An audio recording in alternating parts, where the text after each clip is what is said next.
Assalamualaikum warahmatullahi wabarakatuh. Puji syukur kita panjatkan atas kehadirat Allah Subhanahu wa taala yang telah memberi kita begitu banyak kenikmatan. Baik itu nikmat kesehatan, nikmat kesempatan, terlebih-lebih lagi yang namanya nikmat iman dan Islam. Sehingga pada kesempatan kali ini saya bisa membuat tugas UAS dari dosen Iqbal Hum M.Hum. Dan tak lupa pula kita kirimkan salawat beserta salam kepada Nabiullah Nabi besar Muhammad SAW. Dialah Nabi yang telah membawa manusia dari alam gelap gulita menuju alam yang terang benderang yang seperti ini kita rasakan. Baiklah, langsung saja kita masuk pada materi pertama, yaitu kekuasaan Muslim di Spanyol dalam kurung Andalusia. Terjadi kemajuan yang signifikan di berbagai bidang, seperti ilmu pengetahuan, arsitektur, matematika, dan seni.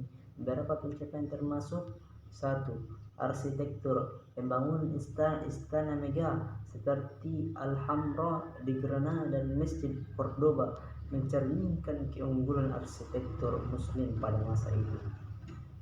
2. Ilmu pengetahuan, Andalusia menjadi pusat pembelajaran di dunia Islam dengan perpustakaan dan universitas seperti madrasah di Cordoba. Ilmu pengetahuan kedokteran dan astronomi berkembang besar. 3. Agrikultur dan irigasi, pengembangan sistem irigasi dan praktik-praktik pertanian maju meningkatkan produksi pertanian dan kesejahteraan ekonomi. 4.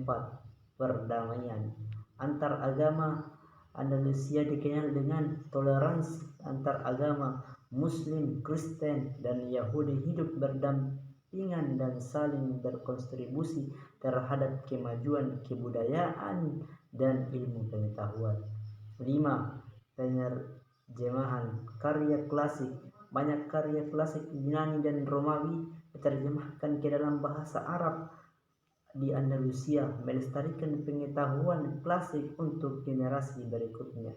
Namun, kemajuan ini tidak terlepas dari ketegangan politik dan konflik serta perubahan dinamika kekuasaan di wilayah tersebut. Dalam masa pemerintah Muslim di Spanyol, terdapat beberapa khalifah yang memimpin. Salah satu khalifah terkenal adalah Abdurrahman yang mendirikan kekhalifahan Umayyah di Cordoba pada tahun 756 Masehi dan menetapkan dinasti Umayyah di Spanyol. Khalifah-khalifah Umayyah dan kemudian dinasti-dinasti yang mengikuti seperti dinasti Abbasiyah dan Al-Murabit berkontribusi terhadap perkembangan kebudayaan, ilmu pengetahuan, dan seni di wilayah tersebut. Salah satu momen penting adalah masa kejayaan di bawah pemerintahan Abdurrahman III dan Al-Hakam II, ketika Cordoba menjadi salah satu pusat kebudayaan terkemuka di dunia Islam. Fatimiyah didirikan pada tahun 909 Masehi oleh Ubaidillah Al-Mahdi di Tunisia. Khalifah pertama dari dinasti ini adalah Abdullah Al-Mahdi Billah. Dinasti Fatimiyah terkenal karena menjadi pusat kekuasaan Islamiyah cabang Syiah. Salah satu puncak kejayaannya adalah pada masa kekhalifahan keempat, yaitu Al-Mu'tasim yang memindahkan ibu kota ke Kairo pada tahun 969 Masehi. Dinasti Fatimiyah memainkan peran penting dalam perkembangan budaya, ilmu pengetahuan, dan seni di Mesir. Mereka mendirikan universitas dan mempromosikan keberagaman budaya.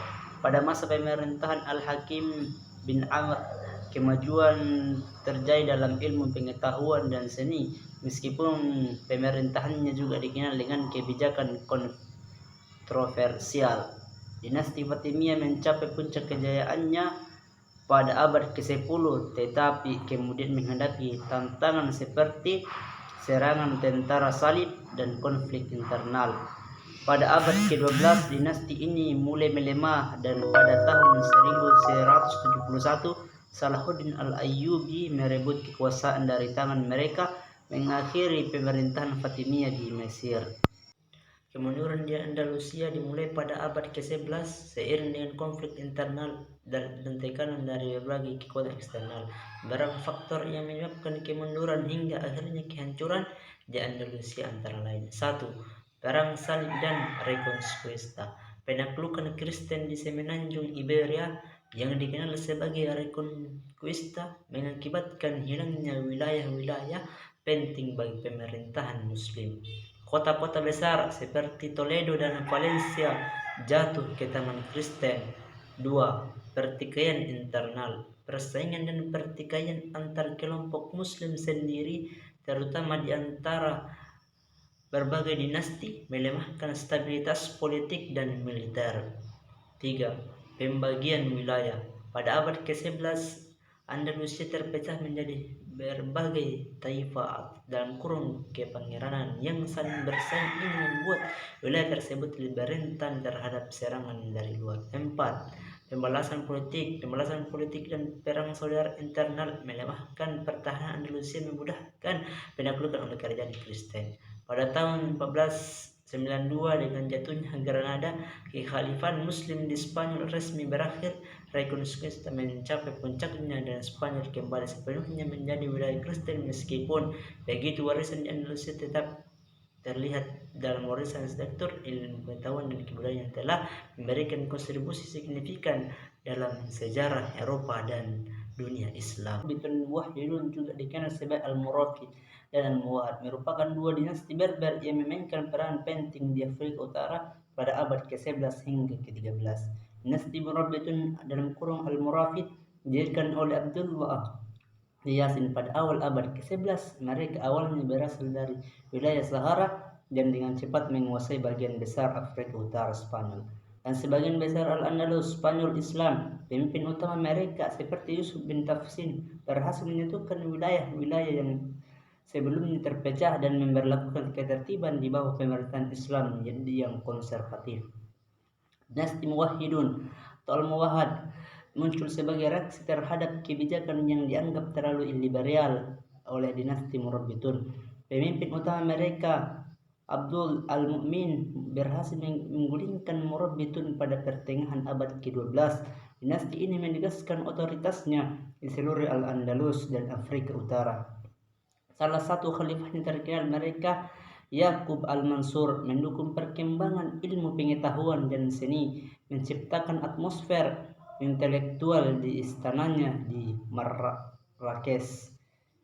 Kemajuan di bidang seni, arsitektur, dan ilmu pengetahuan terjadi di bawah kedua dinasti ini. Marrakesh menjadi pusat kebudayaan dan pusat kajian Islam yang penting.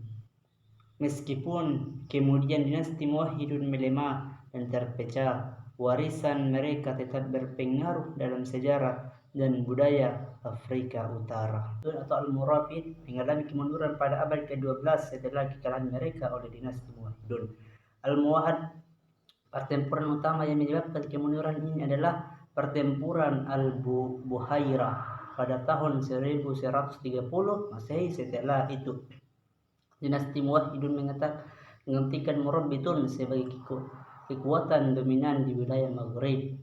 Namun, dinasti Muwahhidun sendiri juga mengalami kemunduran pada pertengahan abad ke-13. Mereka menghadapi tekanan dari serangan bangsa Marinid dari kerajaan Kristen di Spanyol. Perang saudara dan ketidakstabilan politik juga melemahkan kekuatan Muwahhidun. Akhirnya pada abad ke-14, Marinid menggantikan Muwahhidun sebagai penguasa Maghrib. Terjadi pada abad pertengahan dan melibatkan konflik berskala besar antara umat Kristen Eropa dan umat Islam di Timur Tengah. Berikut adalah beberapa sebab, akibat, dan periodisasi perang salib.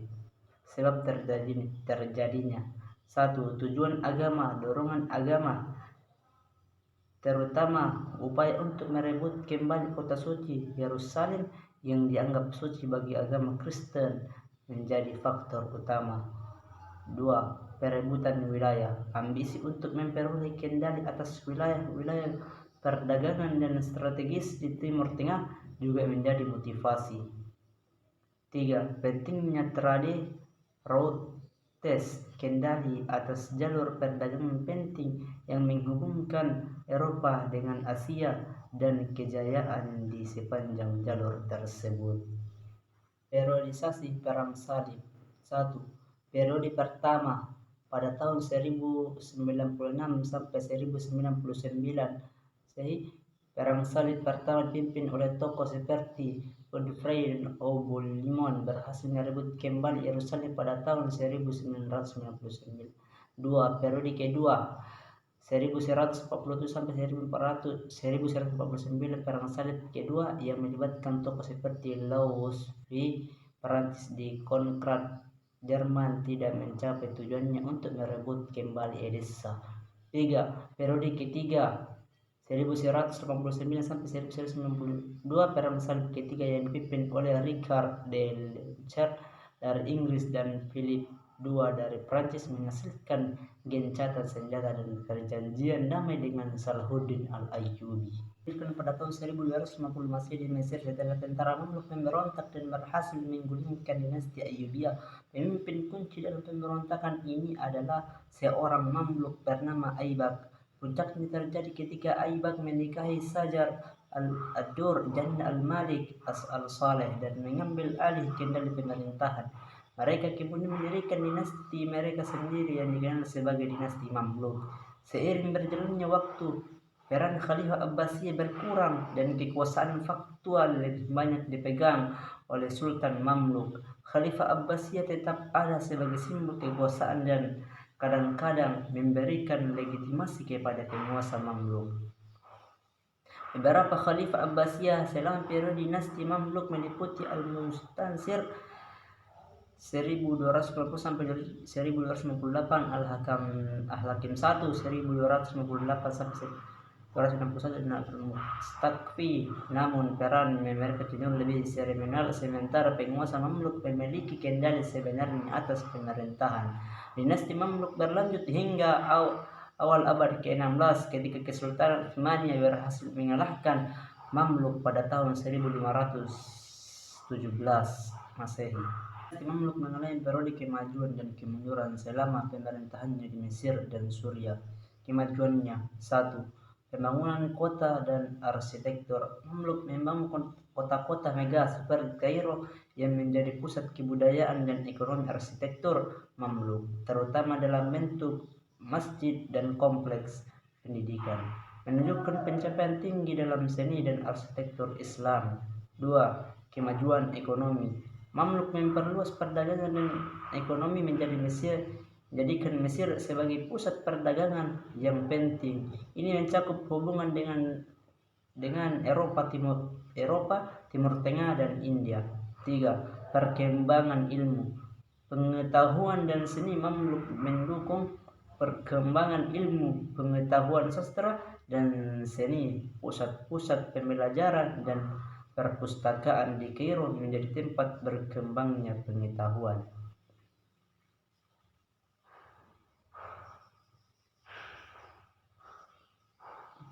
Kemundurannya: 1. Konflik internal. Dinasti Mamluk seringkali terlibat dalam konflik internal dan perebutan kekuasaan di antara kelompok-kelompok Mamluk. Hal ini mengakibatkan ketidakstabilan politik yang merugikan negara. Jadinya Kesultanan Utsmaniyah didirikan oleh Utsman I pada awal abad ke-14 setelah penaklukan Bursa pada tahun 1326. Utsman I diakui sebagai Bey Utsmaniyah dan memulai dinasti Utsmaniyah. 2. Khalifah Utsmaniyah. Utsmaniyah tidak mengakui otoritas Khalifah Abbasiyah. Pada tahun 1517 Sultan Selim I menaklukkan Mesir dan mengambil gelar Khalifah, menandai dimulainya masa Utsmaniyah sebagai Khalifah. 3. Kemajuan. Kesultanan Utsmaniyah mencapai puncak kejayaannya pada masa pemerintahan Sultan Sulaiman yang Agung 1560. Pada masa ini Utsmaniyah wilayah luas mencakup sebagian besar Anatolia, Timur Tengah dan sebagian Eropa Tenggara. Kekaisaran Safavid I berdiri. Kekaisaran Safavid didirikan oleh Shah Ismail I pada awal ke-16. Ismail I memproklamasikan dirinya sebagai penguasa dan menegaskan agama Syiah Islam sebagai agama resmi Kekaisaran Safawi. 2. Tidak ada khalifah Kekaisaran Safawi, tidak memiliki khalifah dan kepemimpinan mereka lebih bersifat monarki. Mereka menegaskan identitas Syiah mereka dan mendirikan sekte Safawiyah. 3. Kemajuan budaya dan seni. Kekaisaran Safawi menyaksikan perkembangan seni dan sastra Persia yang kaya. Mereka membangun banyak bangunan indah dan mendukung kegiatan seni serta ilmu pengetahuan. Kekaisaran Mughal. 1. Berdirinya. Kekaisaran Mughal didirikan oleh Babur pada abad ke-16 setelah kemenangannya dalam pertempuran Panipat pada tahun 1526. Babur dan keturunannya menjadi penguasa besar India Selatan. 2. Tidak ada khalifah seperti Kesultanan Utsmaniyah. Kekaisaran Mughal juga tidak memiliki khalifah. Pemerintahan Mughal lebih bersifat monarki dan diwarnai oleh keberagaman budaya India. 3. Kemajuan kebudayaan dan arsitektur. Kekaisaran Mughal dikenal karena kemajuan budaya dan arsitekturnya, terutama pada masa pemerintahan Akbar yang agung. Seni menata arsitektur megah seperti Taj Mahal dan toleransi keagamaan menjadi ciri khas Kekaisaran Mughal. Masing-masing dari ketiga kekaisaran ini memiliki peran dan kontribusi unik dalam sejarah seni dan perkembangan budaya di wilayah mereka. Kemunduran Kesultanan Utsmaniyah, pertumbuhan birokrasi dan korupsi. Pada periode akhir Kesultanan Utsmaniyah, birokrasi menjadi besar dan korupsi merajalela, mengakibatkan ketidakstabilan dalam pemerintahan dan ekonomi. 2. Pertempuran dan kekalahan militer. Utsmaniyah menghadapi serangkaian kekalahan militer, terutama dalam Perang Dunia I. Kekalahan ini memicu periode transformasi besar, termasuk berakhirnya Kesultanan Utsmaniyah dan munculnya Republik Turki yang modern. Kekaisaran Safawi. 1. Konflik agama dan perpecahan internal. Konflik agama antara Syiah Safawi dan Sunni Utsmaniyah menyebabkan serangkaian perang dan konflik di wilayah perbatasan mereka. Perpecahan internal di antara kelompok-kelompok politik dan suku-suku juga memengaruhi stabilitas Safawi.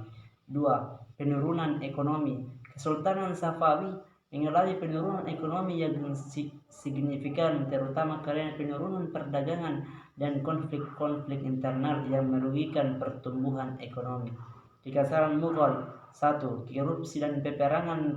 Pewarisan Mughal menghadapi masalah ketidakstabilan dan konflik internal akibat perang suksesi dan pertempuran pewarisan antara pewaris takhta. Hal ini melemahkan pemerintahan dan menyebabkan ketidakstabilan politik. 2. Penurunan ekonomi dan invasi asing. Ekonomi Mughal mengalami penurunan karena korupsi birokrasi dan serangan invasi asing, terutama oleh bangsa-bangsa Eropa seperti Inggris yang mulai mengambil kendali atas perdagangan dan keuangan. Secara umum, ketiga kekaisaran ini mengalami kemunduran akibat kombinasi faktor internal dan eksternal, termasuk peperangan, konflik internal, dan perubahan ekonomi global. Hal ini menyebabkan keturunan dan keruntuhan dan perubahan besar dalam struktur politik dan sosial di wilayah masing-masing. Sekilas kondisi politik kerajaan-kerajaannya.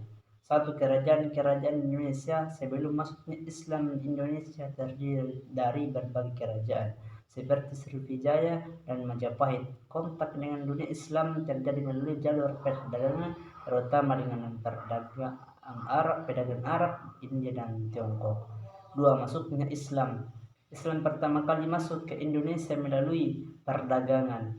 Pedagang Muslim dari Arab, Gujarat, dan Persia membawa agama Islam dan mendirikan komunitas Muslim di pesisir Sumatera dan Jawa pada abad ke-7 hingga ke-14. 3. Peninggalan arkeologi. Bukti arkeologi menunjukkan bahwa Islam telah mempengaruhi beberapa wilayah di Indonesia sejak abad ke-7. Peninggalan seperti prasasti dan makam-makam menunjukkan adanya komunitas Muslim di beberapa wilayah pesisir. Sebab-sebab Islam mudah diterima di Indonesia.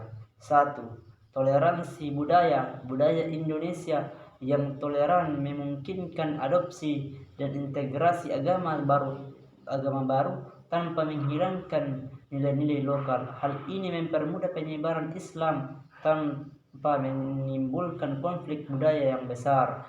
2. Sistem dagang dan jaringan pedagang. Hubungan perdagangan yang erat dengan dunia Islam membantu penyebaran Islam di kepulauan Indonesia.